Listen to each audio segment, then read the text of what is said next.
What's going on, everybody? It's your coach, friend, and mentor, Scotty Hobbs.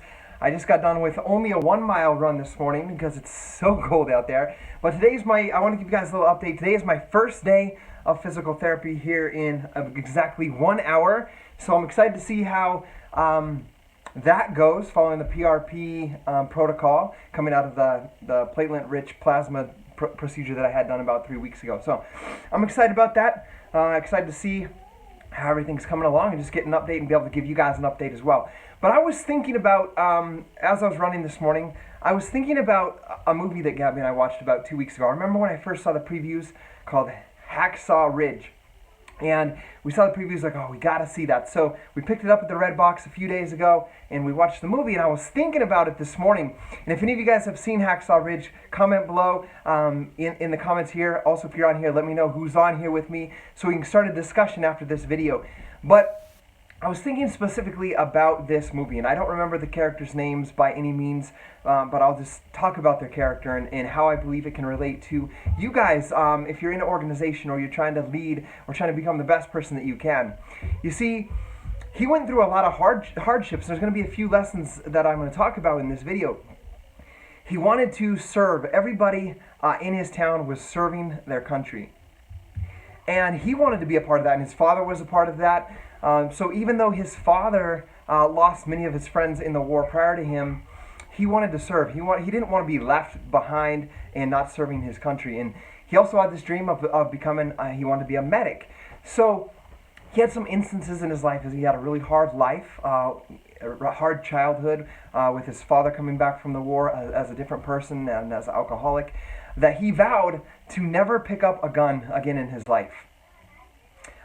Because of it, you'll see on the movie, I'm not going to spoil it to you, but he vowed never to pick up a gun, not even to touch a gun in his life. So he goes in the army, and they find out that he won't touch the gun, so he won't do the training, the rifle training, the arms training. And so they court-martial him, and he's going to go to prison because he's disobeying orders. And so it turns out I'm not going to give all the story, but it turns out that he's allowed to go to war and not touch a gun, and he's a medic. So he goes out to war, and he ends up, I don't remember the number, but it was something like, they go and they're fighting, and they come out, I don't remember what they call it, they've got the flamethrowers and grenades, and they're fighting face to face with the Japanese, and he has no weapon. He's in the front of this war with no weapon, and he's helping people. Like, he's the medic, he's helping save people, comforting people as they die, with absolutely no weapon. And they get pushed back, they get overtaken, and they retreat down Hacksaw Ridge, down this big rope ladder thing that they've built to climb up. They all retreat, and he stays up on the ridge by himself. When the whole group is being taken over, they all retreat. He stays up there hidden, and it turns out that he carried back and saved I think the number was like 75 people. Like, he stays there and he's carrying people. That's not he doesn't have food, he doesn't have water, he's injured. He drags them to the edge. With a rope, he lowers them down this huge cliff, and he just keeps praying. As he finishes, you can see his exhaustion. He's like, please help me get one more. And I'm going to get emotional as I think about this. And he would go, and he would get one more, and he gets back and he lowers them. And the enemy would come upon him, and he would hide under a dead body, and they would jab it with the bayonet and miss him, and they would walk by, and he would drag another one to the cliff and lower him down.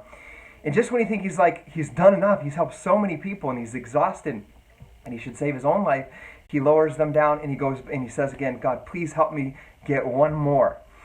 And so, like I said, he goes on, he saves about 75 people.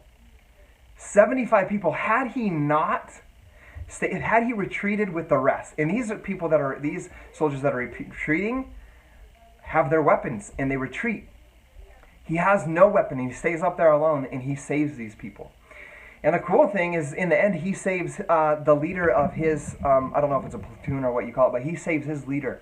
The one who gave him all the trouble and all the hard times in his basic training and when he was about to be court-martialed. And he saves them. And it turns out that, he saves these people, and they're going to go back. They regroup, and they're going to go back. and they end up taking the ridge. But before they leave, what I love about this story is they all line up there, and he has this huge faith in God. And he prays for the whole group before they go climb up that ridge again to fight the enemy and eventually overtake them. And he prays for his guidance, for his protection for them, and they go up and they overtake the enemy. And so when I think about this, like, I want to share with you guys, like, I think about this like, okay, how can I apply that? That's a hero. How can I apply that to this business, to what we do as a coach? And as I thought about that, you know, so many times we don't have blinders on. Like, it's important that we look at somebody else in this business and see what they've done. You know, we do the 30-minute mentor series. People have accomplished incredible things, and you want to learn from them, and you want to emulate, model the behaviors and the things that they're doing, but with your own personality. But so often we get caught in not feeling good enough, or we don't have that talent, or we don't have this talent, and we tell ourselves this story that we're not good enough and not going to be able to accomplish it. But it's important that relating back to the story, that you put blinders on, that you look at the gifts and the talents that you have in your life, and you just work in faith with God and give everything you have in that talent. If you can do that, you're going to impact people. You're going to help people. Okay? So, you know, you could look at the leader with all the stripes and the medals leading that army and be like, he's the leader. I want to be like that. And that's what the best type of soldier is that's going to win this war. Right? And that's what it means to not have blinders on. If you were a member of that army, and you look at that and be like, that's what you got to be. That's the best because of the stripes, the medals, and the pins. But what this soldier did on Hacksaw Ridge, the medic, is that he just stayed to his values, what he believed to be true, and he trusted in God, and he just worked. He worked in his purpose of saving as many lives as he could, and he ended up being the biggest hero of that war. Not because he had a weapon, or he was a good marksman, or he was a good soldier and fighter, but because he was good at what he did, which was being a medic. And so as you go about, like, think about, what is your role? Are you the medic? Are you the front man? Are you the leader? Like, all of them are important, because not one of those soldiers can go up there alone. So what is it that is your gift, and then will you work in that gift? And then comment below. I want to see in the comments below of this video what you believe your gift is. What is your gift that you can begin to develop? And then my last plea of you, especially with your Team Beachbody, is there are millions, tens of millions of people who are obese, who are hopeless, who do what they do. I read a study just recently that it's like 18%, 17 or 18% of people, Americans in the work field, are truly engaged in their work. That's less than 20%. That means 80% of the people are just going there for a paycheck, and they don't like what they do. So there's obese. There's people, obesity is an epidemic. Just here in the US and Canada right now. And later moving into other countries, they have the same problems we have, maybe not on the same scale as we do. But there's people who are obese, people who are unhappy. And they need to belong to something that matters and where people believe in them. So will you be like the medic in Hacksaw Ridge? And after you help one person, even though you're tired, exhausted, haven't eaten, will you say, please God, help me save one more? That's my message for you guys today. And if you guys can take that challenge, I know that we, this tribe, this team that we have, can continue to be the best in the country.